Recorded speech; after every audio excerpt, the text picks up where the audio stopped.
Welcome to Captive Conversations. I am your host, Adam from Captive Wi-Fi.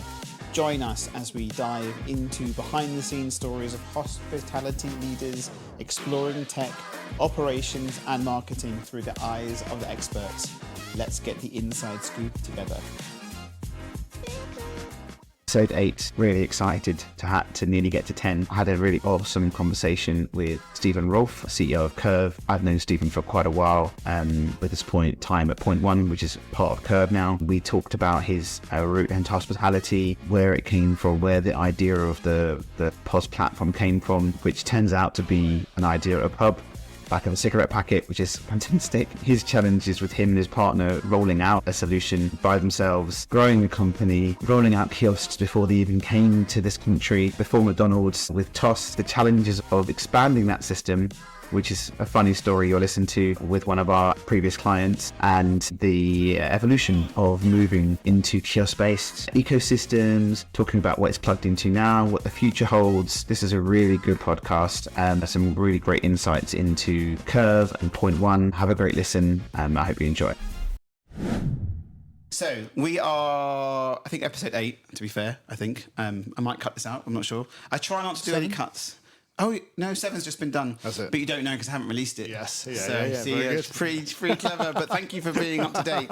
Episode 8, I think. Hello, everyone. I'm going to wave. So wave at the camera if you can, so everyone can see. People who can't see, virtual wave. I have the pleasure of having Stephen Rolfe, who is CEO of Kurve. Is it Kurve or Kurve Kiosk or just Kurve now? It's Kurve. Because Kurve is everything. Yeah. Okay, nice. So Good. I'm a bit curved as I grow older. Line. Yeah, Kurve Kurve is everything. Yeah. That's good. Go with that. Yeah, you could use it on your new tagline. That's good. I'll take some shares, thanks.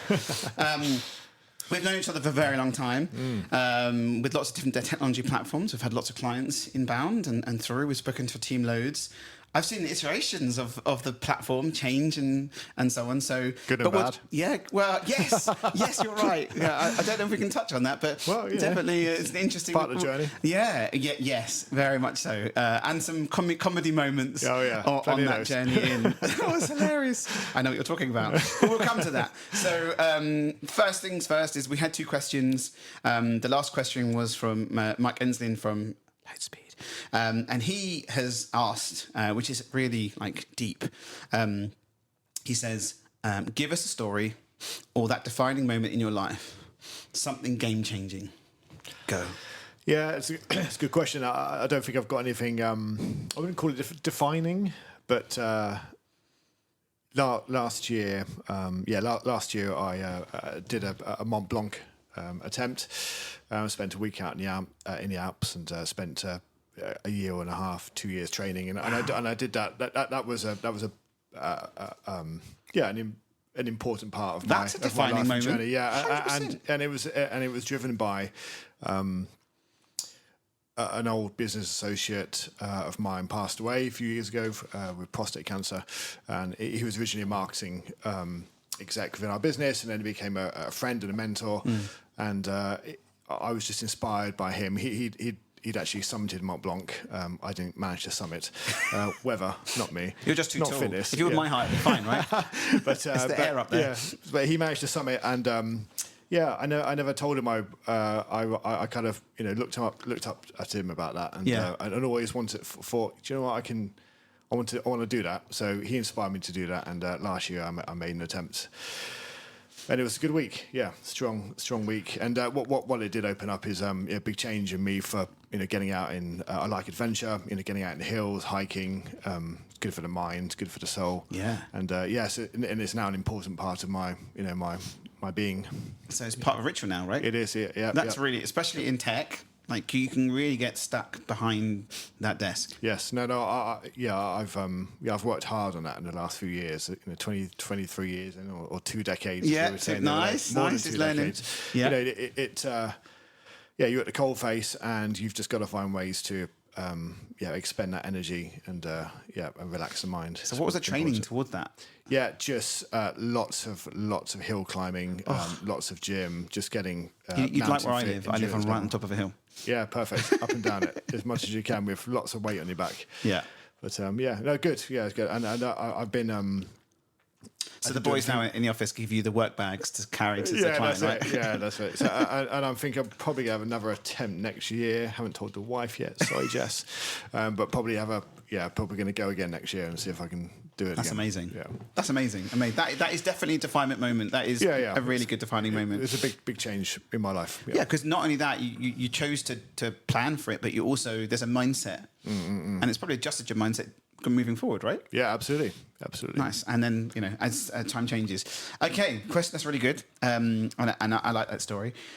Question 2: what are the things that we can't see on the CV? What life looks like day to day? Because people just see this. That's you're Mr. Big Boss Man. They see you CEO of a company. I guess the question is what we've already told me about the mindset and everything else, but that's an interesting one. Yeah, I mean the day job is fighting fires. let's not beat around the bush. Yeah. I mean, it's all encompassing, isn't it? And I do all the normal stuff that you expect a CEO to do. Meeting with the departments, keeping everyone on the right path, and dealing with meeting customers and some selling in my spare time as well. But when I'm not doing all of that, the day job is family and looking after 3 teenagers and ferrying them around in the car. That seems to be what I do. I probably do more than that than I do actually work these days. That's a big part of my kind of day-to-day role. In fact, if truth be told, I was thinking about this recently. If truth be told, in the really early years of Point One and the growth of the business, it's probably fair to say that I was quite absent from family, certainly in the kids' younger years, and that's. Well, you were a tech startup, right? Yeah, you were all in. There was a lot going on, and Yeah. it was I was kind of breadwinner at the time as well. So I've worked hard in the last few years to be more present with the family, and that's helping me. I'm sure it's helping the family, but I made a conscious decision a couple of years ago to look. I actually need to be more present with the family, and I think maybe especially as they become teenagers. Yeah, exactly. Yeah. Even though they're not present at all when they're somewhere else. I think probably, as we just said, it was the Mont Blanc experience and the training up to that as well. That's all probably part of that same journey. Right? I think that's amazing. For me, I used to run events, right? So I was always home. I was out at night. So I was, when my kids were young, I was there all the time. And then as we started to do more IT and the tech stuff, I was gone. I was out and working. Yep. And I think the COVID made me change stuff. Yeah, COVID was my turning point. Yep. Yeah, 100%. It's family time is really important. Yeah, 100%. I agree. That's a great comment. And everyone any tech startup that's wanting to be a tech startup, I think it's different nowadays because you can work from. It is different. Not everyone could work from home. And there's an expectation as well that you don't have to be that full, 24-hour. No, you don't. It's just not. It's kind of acceptable, but it's kind of not acceptable. It's not okay. Especially you could be all in, but you could still be at home, right? Yeah. So I think life has changed a little bit from back at what it was. Yeah. Okay. So thank you for that. That was great. Actually, it's really nice to hear because I will say one, like mental health generally, which is a generic part of everything, is really important in hospitality and in tech. And lots of people skip past it. Us as Brits, everything's fine. You put on a brave face. And I think looking at what you're doing and making an adjustment in your life, and everyone's probably happier, right? Because you're more present, you're all there. So, and you're the taxi driver now, so even better. Okay, so next question. We do a couple of questions at the beginning. I've moved some to the other end. I'm going to turn this down a bit. Question: best hospitality experience. Personally, best hospitality experience. I didn't think I was going to like them, but I've been really. I like the kind of market halls experience. Yeah, I really that really isn't. I didn't think that'd be my cup of tea, but actually, I've quite enjoyed those. But I think best hospitality experience for me, experience, a good experience for me is consistency. And quality. They're the two things I look for, and I think if you want me to nominate an operator who I think has nailed that, go for it. That is Hawksmoor. Yes, I really think they've nailed that. Particularly the shout out to the Canary Wharf site. But I mean, just that it's just an amazing experience. Not just food, the whole dining experience. They do hit it on the head. I think what they do is epic, literally epic. Yeah. I think the training there is pretty awesome. It must be. Home address for my voucher. By the way. Thank you. In the show notes, I'll put them in the show notes too to their experience. No, I have been there, and I have had other people say that generically the experience is, and they're big sites as well. Yeah, and every time you go back, it's exactly the same. Yeah. It's always as good as the first time you went. Yeah, I agree. Paul Goodman's, eh? Yes, well, yeah. But they're good too. Okay, best hospitality tech, and there's no self-noms here, so not your product. Yeah, it's interesting. Something that plugs in maybe, or something that you've used. I think out of first hand, something I've used. Nothing really springs to mind. I'm not. Even like abroad, or even like hospitality. It can be airports, it can be anything really. So, what's something that you've been to that potentially has like, oh, that's quite good, or hospitality? Yeah, I mean, if I'm honest, there's Nando's is ordering app in restaurant is good. I think it's Vita Mojo's. Yeah. I think it's very good. Yeah. Really enough, I've never used it. I always walk. Walking up to it's really good. Just the old, traditional. What is old school now? Scan a QR code, place your order. Web app, download the native app. But it's a good experience. It works every time. It's never failed. And good shout out to Vita Mojo there. You're a bit of a Nando's from your fan, nice competitor. I like Nando's once a month for the sales team meeting. It's okay. Yeah, the boys here are definitely burgers all the way. Oh really? Yeah, burgers. Yeah, it's just a bit sluggish on a burger, but I do like a burger. Yeah. We'll ask that question afterwards. Okay. We're going to go back in time. We're going to roll back time, and we're going to talk about the beginnings, like the first iterations of point one, of where it all came from, why, and what the need was, and everything really. So where did it start? Yep. So 23 years ago, it started a very small, dark room. My background prior to that was I did a degree in international hotel management in Cardiff, University of Wales Institute Cardiff, worked in bars, restaurants, and I did a stint out in South Carolina, working for Holiday Inn, and. In South Carolina, did you say? In South Carolina, Myrtle Beach. Yeah. How was the accent over there? I bet they loved it. Yeah, southern drawl. Yeah, nice. Yeah, they love me. Yeah. Yes, I mean, you're not their accent. Your accent. Had some good times, and so completed my course, and really, I love hospitality. And really, even before that, ever since I was a young boy, I wanted to be a hotel manager of some 5-star luxury resort in the Caribbean. That would have been my ideal job. Just kind of continued that career path and did the course, and I don't really know what changed, but during my time and stint in hospitality, I didn't fall out of love with it, but I was getting frustrated with the lack of commitment from the people around me, from the staff around me. Mm-hmm. If I do something, I'm all in, and I'm giving it. But it doesn't matter what the paycheck is. Yeah. It doesn't matter whether I own a business or not. If someone's asked me to do something and they've employed me to do a job, I'm going to do it to my best of my ability, and make sure the customers are getting the experience that they expect.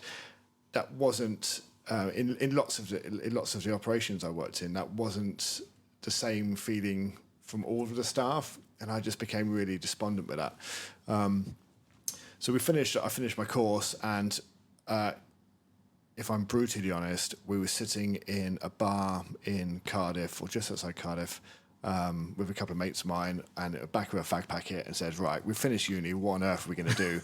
Somebody said we should write a till system, and that is how it started. That's awesome. That is literally Where's how it that started. fag packet? Yeah, I know, yeah. I think we were 6 or 7 pints of Guinness in at the time, and it all seemed like a good idea. Are you sure it's a till system or something else? Or do you not remember because you were a bit sozzled? Say again, sorry. Did they actually say till system, or did you like... No. So that's great. That's, one guy, one of the founders who kind of exited early, but said, look, this is what we should do. Another my business partner in point one, and for the last 23 years, Nick said, "Yep, I can write that." And I said, "Great. Well, I know nothing about sales or marketing or operations, but hey, we'll find a way." Yeah. And we just get on with it, right? And I was stacking shelves in Asda by night, and to bring the money in, and and we were running the company during the day. That's amazing. Yeah. Oh, awesome. These are the things I have to say. You are so humble. We did the little content of the show. There's just so much story behind it. You don't tell people. We're telling people now, which is great, and we're sharing it. And everyone, I've managed to get him to tell, which is finally. Awesome. My marketing team have been talking about this for 20 years, like with a ruler, going, tell people actually why it created, because it's interesting. You created it just on a whim, but then you created an ecosystem. Yeah. So we were innovating early as well. Yeah, super early, but we'll come to that. Yeah. So okay, fine. So Nick's coding during the day. You're stacking shelves at night. Yeah. And then when was the first piece of like? Yeah, a success or alpha, I guess. Yeah, I mean we had like an MVP product which really didn't work. What was the name? It was 0.1. Was it from the start? Yeah. Nice. And we launched this product at the restaurant show. I can't remember what year that was. Would have been 23 years ago. And I think that was at Earl's Court. Might have been Earl's Court. Anyway, so we launched it at the restaurant, picked up a few leads, and I just ran around the country just trying to sell this thing. Managed to get some sales. I was doing the sales, and then 4 weeks later, I'd rock up and do the install as well, and then I'd do the training, and then when it went wrong, I'd do the support as well. We ran like that for a few years until we managed to get one or two buds on. And listen, we got it all wrong in the early days, but you have to, right? That's really important. The best thing is making mistakes. You have to fix it. You cannot be afraid of making the mistakes in the growth. It's the only just way don't to do it when you have 1,000 customers. Yeah, I've done that as well. Yeah, listen, you don't always get it right, and the key to that is just is learning and improving where you can, and getting it right most of the time. That's important. We just and then you scaled up from there. Did you have lots of local support? Or were you all over? Because obviously we were all over. Yeah. Our first restaurant was in Hertfordshire. 4.5 hours drive. I spent most of the week driving to and from Hertfordshire from home, which is South Wales, and that's a journey and a half. Yeah, and we had a site in Albany Road in London, Queen's Head and Artichoke pub. And I think most of my time now, I've got memories of Nick, my business partner, who'd obviously written the code. It was really early on in the product, so he'd actually installed the SQL and VB coding environment on the till. So I'd be at site, and he'd be telling me on my little earpiece, and I'd be coding on the till, trying to get it was remote crazy. access. Yeah, that's amazing. Yeah, there was no dash, comma, exclamation mark, execute 7. I love that. Wow. But it just had to do what it had to do. And then talk about the growth, because obviously the products silly is, but it was a pretty awesome product. You had a lot of breadth in it. It was traditional Windows based till, which was back then and still pretty now for enterprise anyway, or for bigger ones. It's still pretty popular. With it, how did that expand? How did it grow from just because you went from there to then groups, and then what was that pinch point of, and obviously the expansion of the team, right? Yeah. We had organic growth. We were self-funded. We didn't we didn't go out to raise. It was a lifestyle business at the time, and we decided that was a way forward for us. Nick and I were happy with how we were running the business. Could we have raised money early on and changed the course of the business? Maybe, but we were happy with what we were doing, and it worked for us. So we grew the team slowly. We were taking on some epic customers, and if I'm really honest about the journey, we around the kind of mid 2012 to 16, around that marker, we took on some sizable customers, and had the kind of old school archetypal growing pains of a business scaling too quick. And we were struggling. We weren't able to kind of build a support team or the onboarding team up quick enough. That's a big thing as well, right? That was great. And again, lesson learned. Won't do that again. But that was a tough period for the company, because we had some excellent customers, and we weren't delivering on what we promised. And you just have to keep driving it forward. And we had amazing customers. I think you probably had some good support from those customers, because they've been and you probably had some long-time customers too. Yes. So I think when you do have those challenges, the people that follow you through to the after bit of your struggles will stay with you, because they appreciate you. Yep. And team as well. We've got team and long-standing customers, and that's a testament to to the product and what we do and how we run a business. So. That's nice. I think it's interesting because in tech, like one of my guys, he's my second employee, has been with me for like 10 years. Yes. Others have obviously come and gone, as you change staff. But I think it's nice to have that, length, the breadth of team. Our first employee is thankfully Richard Davies. Shout out to you because you're epic. He's been with us since, for 17, 18 years. Wow. So he was our first employee. That's amazing. And he's still within the company. So he's basically got a plaque on the wall. He will when you go back to the office. He knows more about the customers and the product than any of us combined. Yeah. Amazing. Okay, so now let's talk about, because this is fun. I'm a bit, I'm geeking out a bit. Now let's talk about where this touchscreen thing came from, which no one never really did and didn't understand. Where did that come from?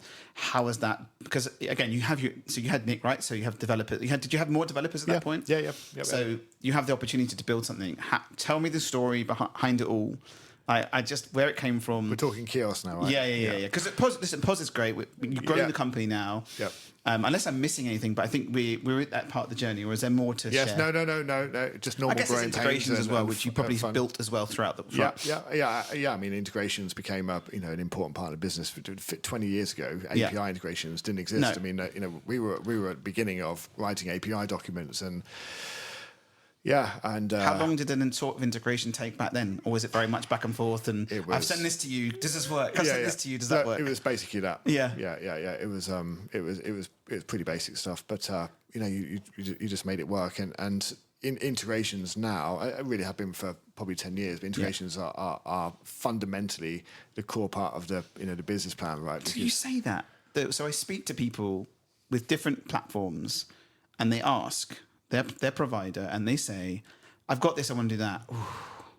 Yeah, so there's a cost of like 5K and then this, and then if they want to do it, and then there's this, it's not open. So we'll come to that afterwards. But sure. It's interesting now because platforms like yours that are open there's not a huge amount. Anyway, let's talk about Kiosk. Let's talk about the exciting part. So we got to Toast, right? Yes, we did. Yeah. So we were Toast's long-standing POS partner, and we worked with a team, and the team came to us in, I can't remember the date, to be honest. It seemed like a long time ago, but 2014, 15, 16. They came to us and said, look. Great job on the POS, but we now want to move to a self-service kiosk. McDonald's were just educating the market at this point, or we're getting there. Certainly in the US. Yeah, they weren't here yet when you. They weren't here. Definitely weren't here. They weren't here, and the team at Toast, put together, asked us to scope out this product. Yeah, we were certainly pro doing the project, but this it was a beast. It was a beast. It was a lot of fun and it was challenging, but epically rewarding. Yeah. Again, it wasn't without its trials and tribulations. We had live tech, one business. We weren't able to scale it. They were an early adopter by some stretch. I mean, we supported them becoming Europe's first and only at that point cashless self-service. Wait for it.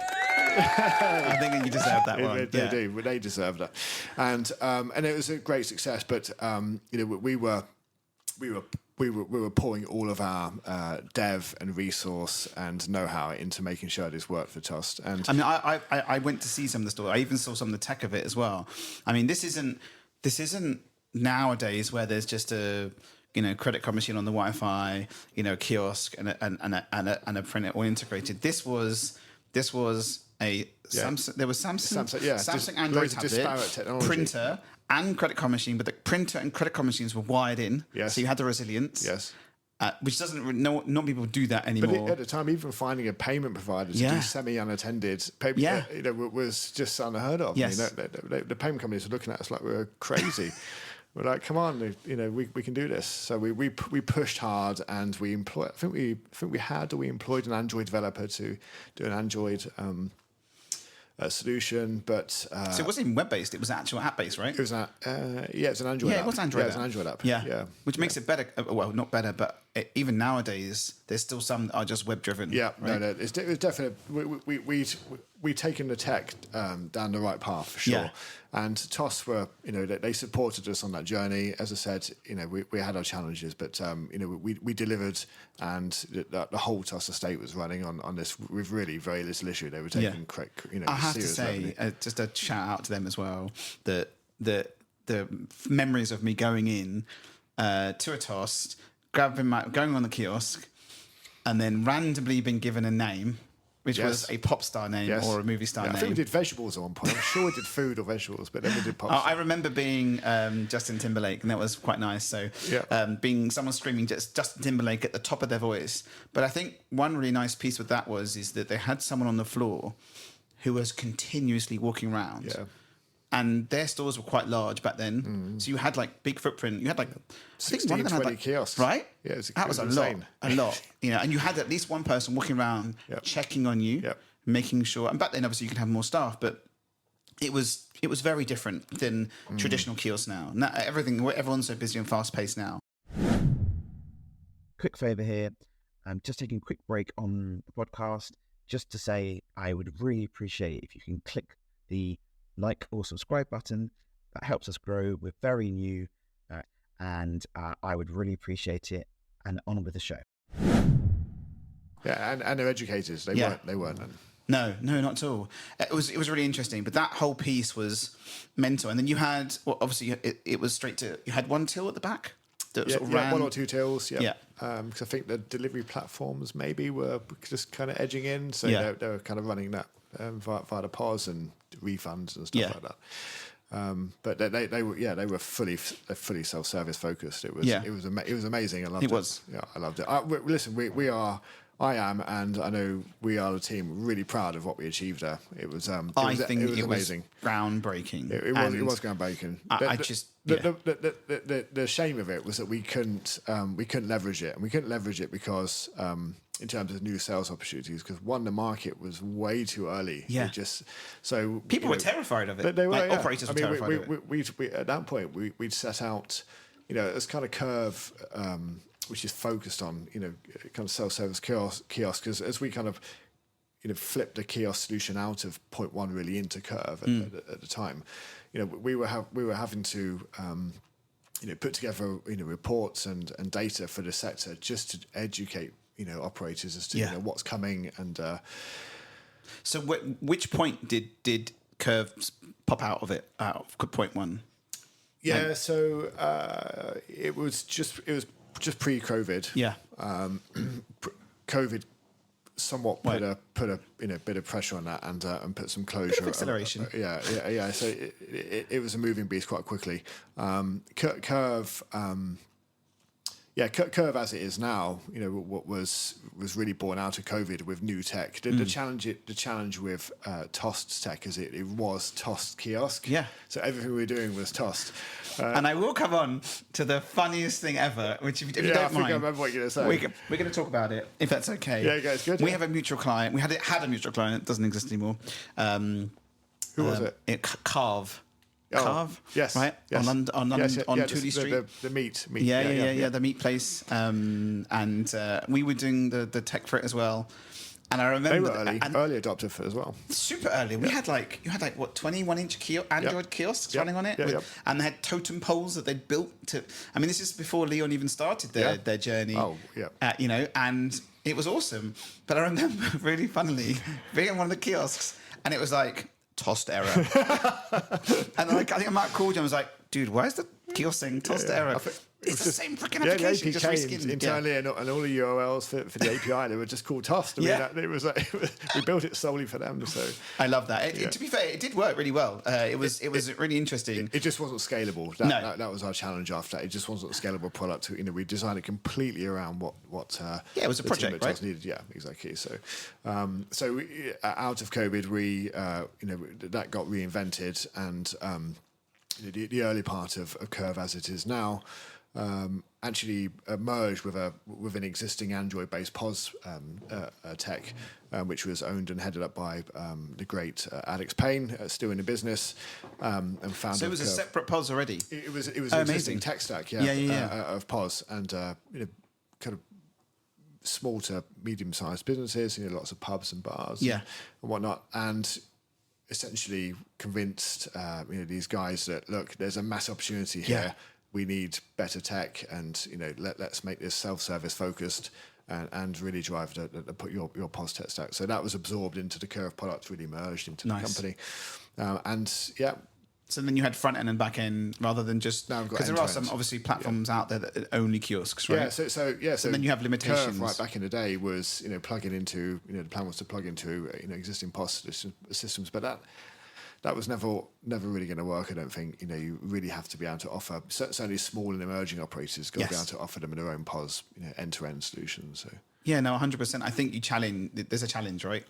I think if you've got an existing system and you don't want to change, then when people are looking for kiosks, but if you're looking for ecosystems all in one, that's where you are. Yep. And then what was there a big turning point? Was there a big customer was like, what was the first sort of like hit with Curve? Like, what was there like not a defining moment, but like a customer were like, oh my God, this is like flying? Yeah, I think Avocado was probably our first in central London. So, again, a relatively early adopter. I mean, they came out of COVID and restructured the business and just realised very quickly, with all the other cost pressures that were coming down the road, that they had to find another way. And the other way was driving their labour costs down. It's less than 50%, probably more than what it was when they were pre-COVID. So the introduction of the kiosk enabled them to do that. So it's paying for itself, overnight, right? Yeah, absolutely. And then without all the other benefits of increases in average spend and efficiencies and stuff that the operators and the market's well educated on now. So hold on, not everyone is an operator listening. So give us some little stats on average spend on kiosk versus. I mean, pick them out. All sorts of numbers are flown around by all sorts of companies these days. I think if an operator if you're looking to move the needle, you've got to be looking at 15 to 20% increase on an average kind of basket. Yeah, that should be perfectly acceptable. If you're not achieving that, then there's an issue with the UI and the flow and the product flows and the design. It's not working. So that's a given. McDonald's was certainly hitting that in the early days, and more probably. And then you've got labour savings and as with lots of reports from. I guess you also have less maybe mistakes made, because if you've got production line traditional, right? Yeah, all of that gone down. I mean, you've got to the point now where the sites don't even need POS systems really. I mean, they just have we tend to just kind of put a POS system out back, just to deal with the odd error that happens or the odd refund. But it's driven all of that error down, and people want customization. They want to be able to, their brand. They want their brand, stuff. right? Yeah.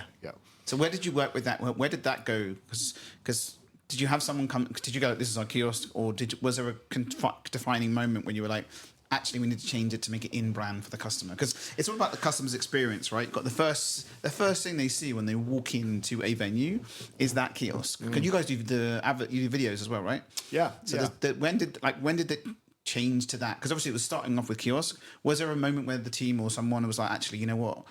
Or was it a client? How did that work? Because I find that I don't think so. I just think that was part of the kind of the early R&D around a product. I mean, the beauty of the Curve stack is that we are one single platform, which is delivering your POS, delivering your self-service kiosk, and delivering your order and pay app. So you're just running one cloud database across multiple sites.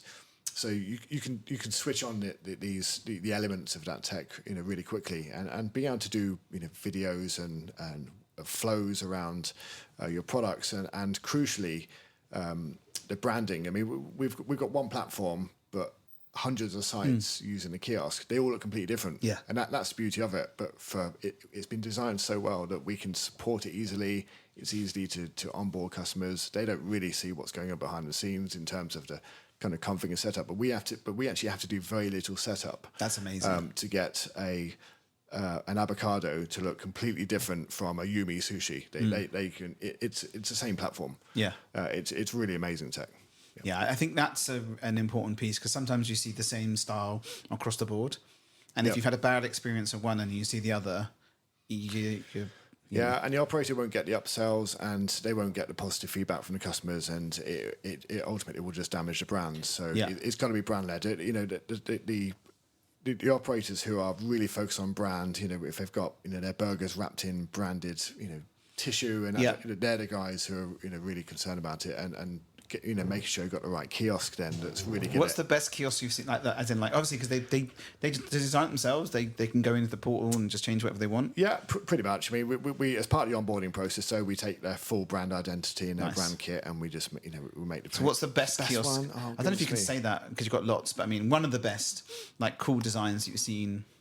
Probably one of the bubble tea ones we do. Yeah, we've got Moya's pretty good. We've got some good bubble tea operators, and we can handle Chinese characters and all that kind of stuff. Oh, so, nice! Yeah, that's important. That's an important part. It's quite important. Yeah. There's some good, but there's actually a Libertine burger in Leamington Spa as well. There's pretty cool. Is it pretty slick? Yeah, it's slick. Yeah, they all look different, but it's underneath. It's just one simple. It's amazing. I love it. And then very, as you said earlier, very different to 15, 20 years ago. Oh yeah, but to be fair, even back then was pretty slick. It was. Well, I mean, you had the buttons. 23 years ago. I mean, POS is commodity. Windows-based POS is a commodity product now, right? So, yeah, of course. Yeah. But it's still here. But it's still here and has its uses. I mean, there's lots of newcomers to the market, and the market's changed so much in the last 5-6 years. And plugins and bolt-ons and so on. Yeah. And then we talked about a little bit about API stuff. Is it fully open? If someone wants to just plug in, they can plug in, or yes, but integrations pretty much always. Requires both sides of the. Often requires us to integrate with the other third-party products. If 20-site customer goes to you, can you do this? It's not like no, not at all. No, but it's just time and money. That's really all it comes down to. Is anything's possible these days, but it's just time and money. And then what about, like, where did you set with loyalty and stuff like that? Have you got plugins for loyalty? Yeah, we Como, Pepper. We just done the integration with Pepper for Pizza Rover. Nice. In Bristol. The Pepper platform's good, actually. Yeah, it's really good. They got their new payment device as well. Yeah, cool. quite liking that. And I mean, we've got a list as long as my arm of integrations to do. I know we'd like to do, but you've just got to pop them in into development sprints as much as you can. So is it more over popping in those sprints? They're in the list. And the innovation. It's client driven, though. Yeah, of course. Yeah, it's client driven. I guess that pot will hit the top of the list when more clients hit it, right? Yeah. Yeah. So what about, like, customer requests? How does that work with? Because you said you got sprints, right? So I mean, we're doing stuff with Captive, and I spoke to my developer about 6 months ago, and he said to me, "Can we do something called sprints? Because I just can't handle everything you're throwing at me." And I was like, "Yeah." So I got a big board, like Trello style board, put it in, and he said, "I didn't mean shove everything into." So now we have the important stuff. You've got to do that first. Got to get it all in. Yeah, I told him that. It has to be all in there, and then we do bits. So is it continuously innovating? You're seeing the changes, but are you guys also seeing what's out there and making adjustments? Yeah, but that's the challenge, right? Is trying to keep up with the API integrations we need to be doing strategically for the business. The API integrations that we strategically need to be doing because customers want them. Yes. What are you going to leave? You've then got you've also got API integrations that keep changing. Yeah. Don't even get me started on that. And then you've got to do your own, God forbid we do some of our own product roadmap, because then you've got your own, new modules, new products, or just enhancements to the product. So I think forevermore, products like companies like you are going to have, like, part of the team just staying on, can we keep this integration? These integrations always need to work because our core customers use it, and then you've got another piece of it where, like, okay, there's 2 weeks, let's see if we can push something through. Yeah. It's unfortunate, right? Because all these other third parties, like the delivery partners and the other partners, the companies that are there, or even the all of them, if there's one change and they don't tell you about it, it affects you. Yeah. Yeah, and naughty tech people, and we're just expected to know as well. And you only find out when the customer phones you and says, "Hey, actually, this is not working," and then you phone the third-party integration. And go, "Oh yeah, we've changed that. Yeah, okay, let's get that in the sprint. Let's take that piece of work we're going to do." So that's business. That's just what we do. So going back just very quickly, I will just add. I think there's an important. I think there's another important piece probably coming down the line, like Deliverect. I mean, they're really the holy grail for POS companies, and there's others in the market, Hubrise and Urban Piper. Are they still around? I think so. Yeah, okay. And Urban Piper. I might be wrong. they, I can see certainly in other sectors that we work in, those type of kind of middleware platforms are becoming a bit more to fruition as well. So I think we could see more of that, which will really help the POS. And then Order by Google isn't really here yet. It's sort of here. Have you looked at that part of No. Yeah, because they're not really launching here. It's in America and Australia. Have you used it?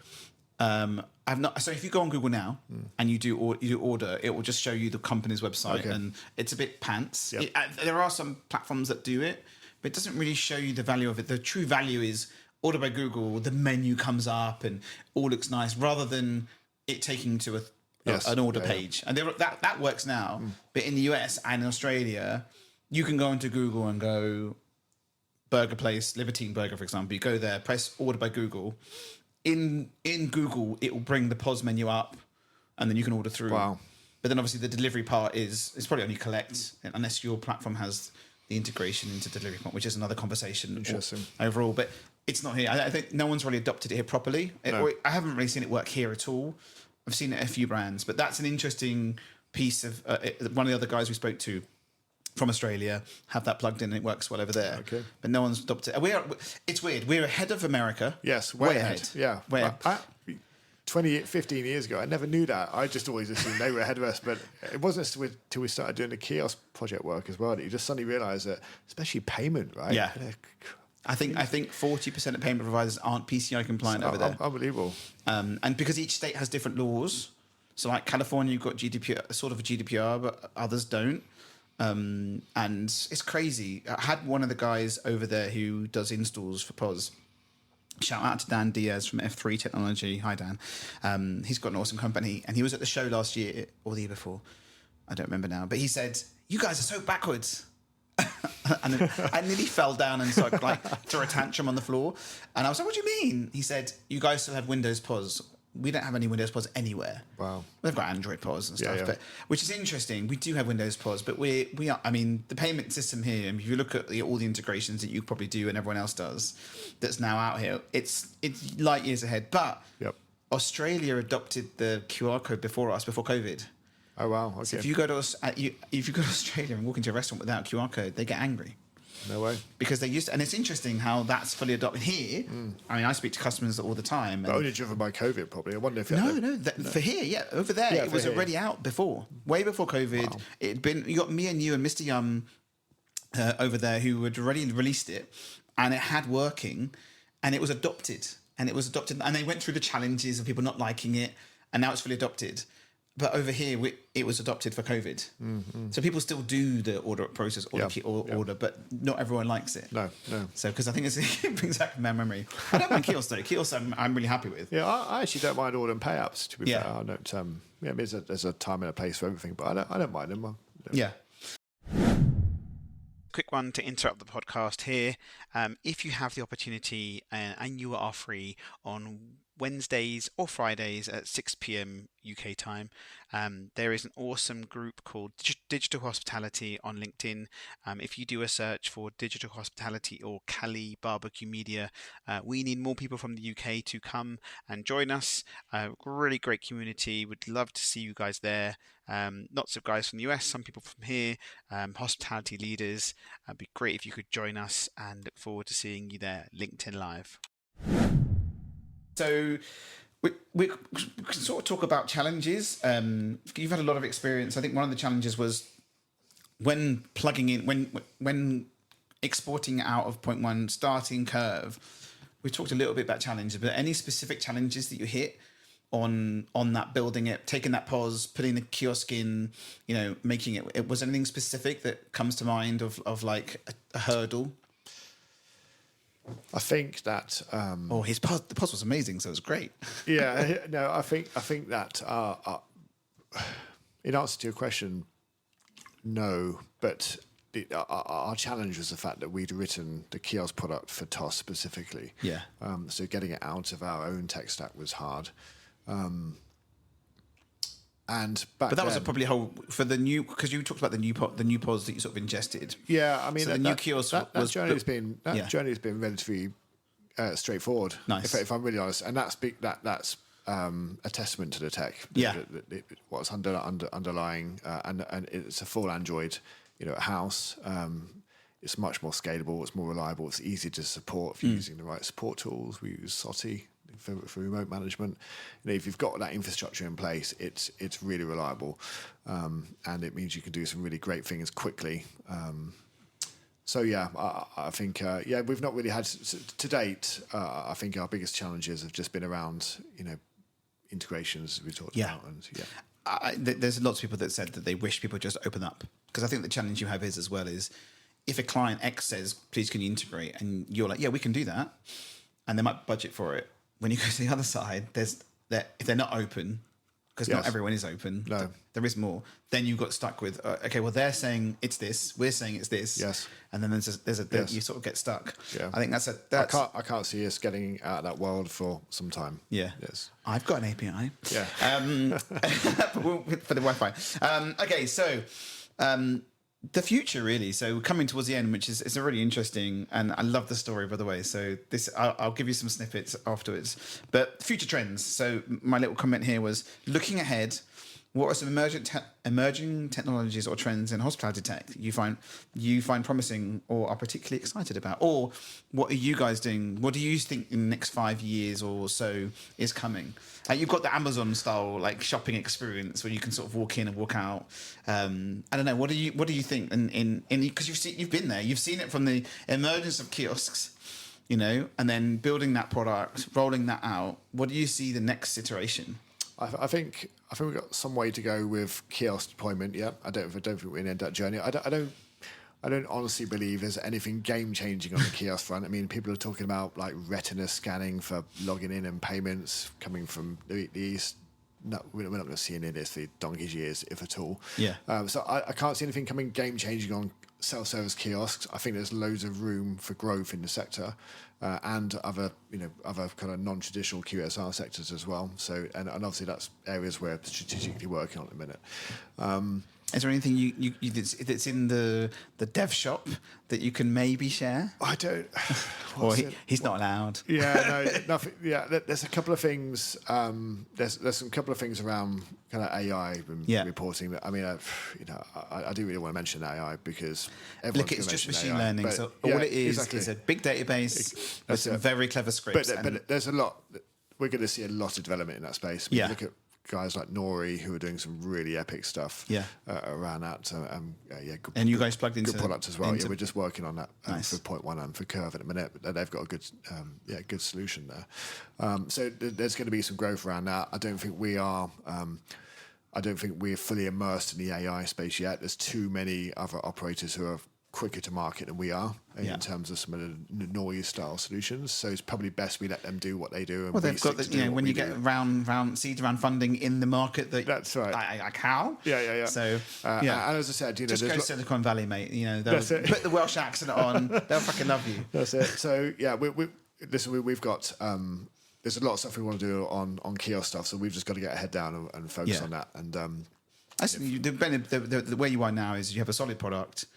And you just said it's an all-in-one platform rather than having to plug in all the rest. And then you have the plugins if they want them. Because some people are a bit like, you might find an operator will come in and go, I love this, but I want that and that. And if you really plug into it, then they're winning. So that's really good. I think there's lots of interesting things coming. I think I was talking to a friend of mine who's a Bitcoin expert. He's loves a bit of Bitcoin. And we were talking about blockchain. And blockchain technology. I was actually just about to mention blockchain, but go on. Yeah, well, I in my kind of spare time, I one of my hobbies is just kind of collecting wine and champagne. That's just something I enjoy doing. And just recently, I've been reading about authenticity of fine wine and champagne, where it's been stored and cellared, and how it's been cellared, and in its journey, buyers and sellers, and I think, and there's opportunities certainly around that space for blockchain to be able to kind of, like kind of supply chain and movement, to kind of prove authenticity and traceability around that. And I think that people are quite. I know I am. I get quite concerned, not concerned, but I make it.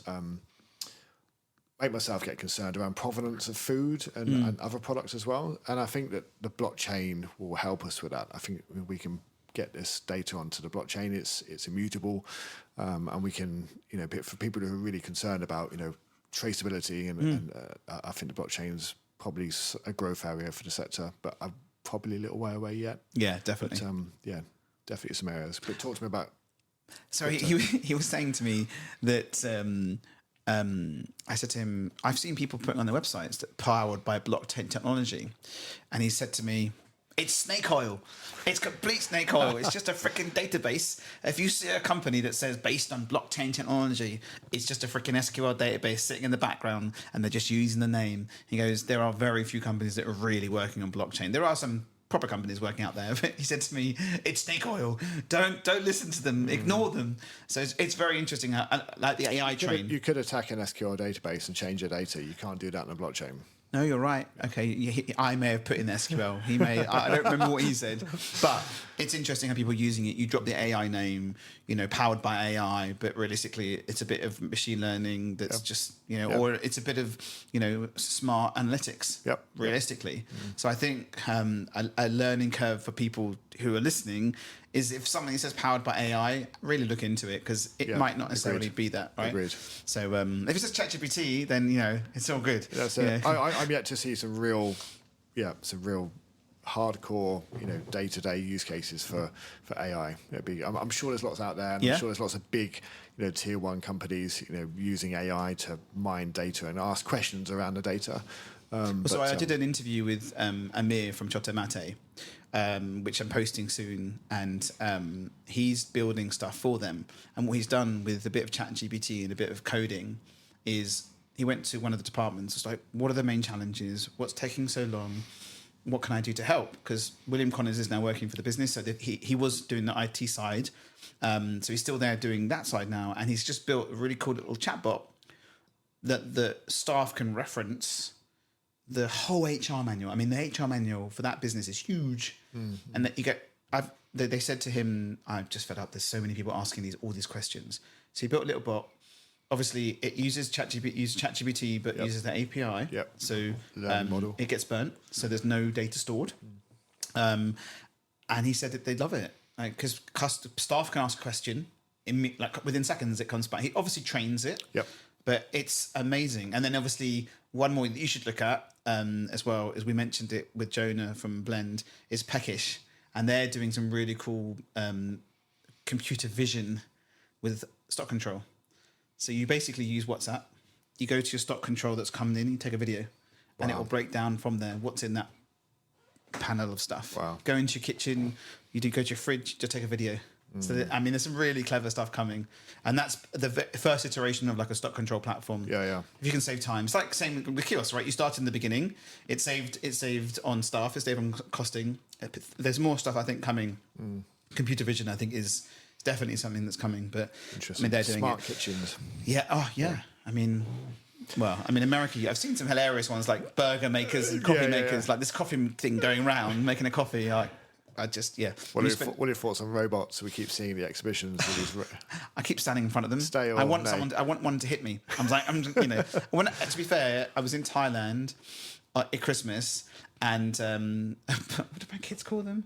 So like I think they called them like Bertie. It was Bertie, whatever his name was, or Doris, and they give it names. It was literally the cleaner going around. Oh, cleaner. Yeah, and it was just to clean the floors. I see him deliver room service. That's quite a good idea.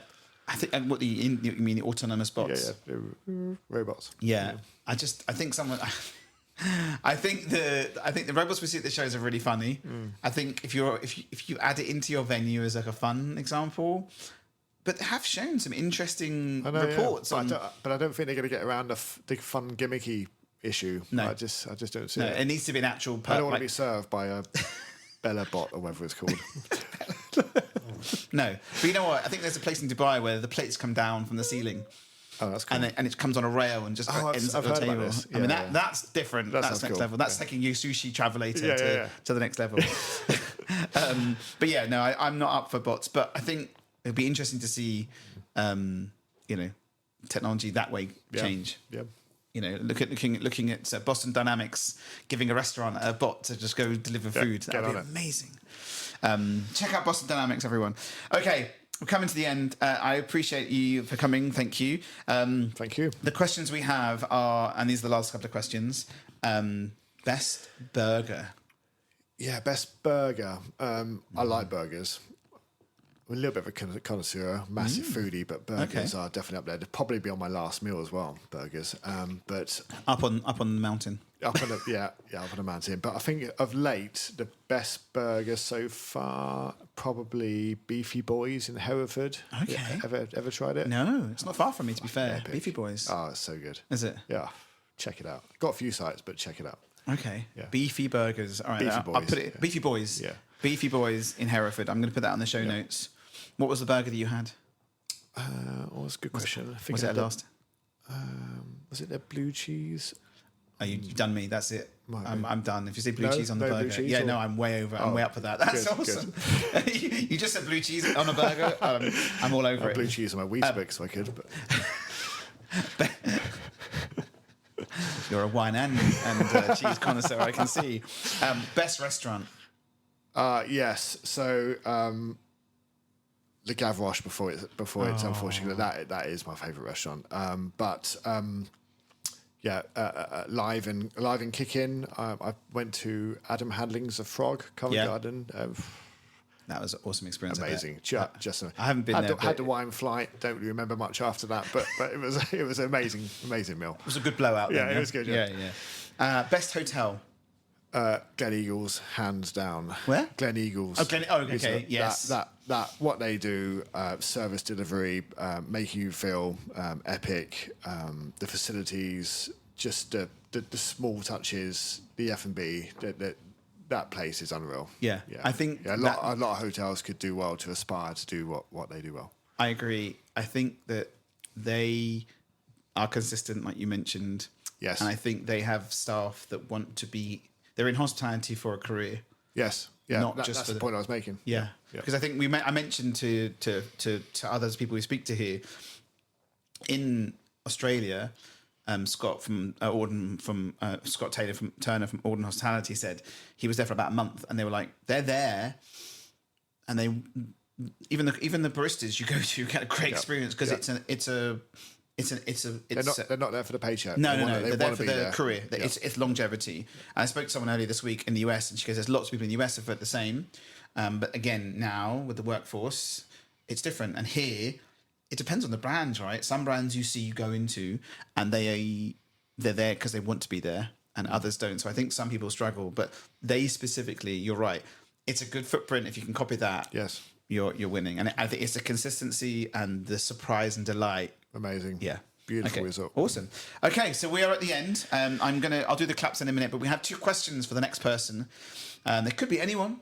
Could be hospitality, could be marketing, could be an owner, because we're now going to do a little bit of owner series stuff to talk about their journeys. Yeah, 2 questions for the next guest, please. So I went with kind of just a personal or business one. What's your next biggest challenge coming up, and what are you doing to make that a success or complete? I like that challenge. Yeah, and so that's the formal one. The informal one is if you could have a superpower for a day, what would it be? I like that. That's a really good one. I really like that. What would yours be? It's really sad that my brain just said it, and I'm going to say it. Go on. To extend the time of the day, so I could just get more done. That's so sad. That's rubbish. But really, ideally spend. If I had a superpower, stay home dad. Easy peasy. Fair play. Be with my kids, be with my family. Good. If I could do that and this could continue, I would be a happy man. Mm-hmm. I work from home on Fridays now, so that's a really important thing for me to be there, because you know what happens on a Fridays 6:30 something's going to go wrong. That's it, and I'm here till like 10 o'clock. That's when it does go wrong. Right. Yeah. So being at home means I can just fix it and then have dinner with the kids and the stuff and the family and the wife. So good. Yeah, I think that, to be honest with you, That's a bit sad, but I can't believe my brain said expect. That's right. You've got to go with what your brain said first. Yeah, make the day longer for everyone. Sorry, everyone. Okay, so this was Stephen Rolfe from CEO of Kurve. I'm going to give him a round of applause. Thank you. Thank you very much. Really appreciate you. Thank you for coming in. Thank you, Adam. And wave goodbye, and then virtual wave goodbye. See you, everyone.